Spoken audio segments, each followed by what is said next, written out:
হাজারো হাফেজ ছাত্রদের ওস্তাদ হাফেজ অলিউল্লাহ হুজুর আর নেই। বিজয়নগর প্রতিনিধি মোহাম্মদ শামীম মিয়ার পাঠানো প্রতিবেদনে থাকছে বিস্তারিত।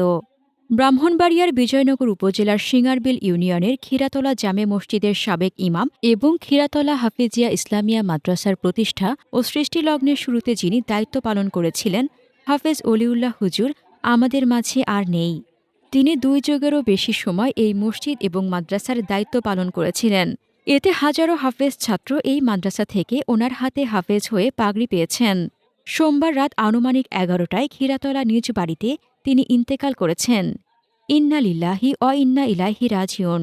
মৃত্যুকালে তার বয়স হয়েছিল ৮০ বছর।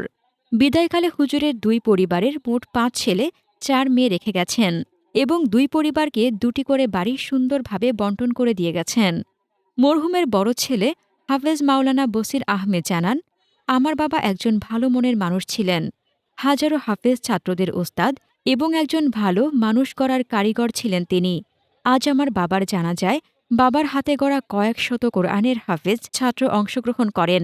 আমার দাদাবাড়ি ব্রাহ্মণবাড়িয়া পোয়া নরসিংসা আজ আমাদের ক্ষীরাতলা নিজ গ্রামে বাবার জানাজা সম্পন্ন হয়েছে এবং আমার দাদাবাড়ি ব্রাহ্মণবাড়িয়া পোয়া নরসিংসা আবারও আমার দাদাবাড়িতে দ্বিতীয় জানাজা সম্পন্ন করার পর পারিবারিক গোরস্থানে আমার বাবাকে দাফন করা হবে।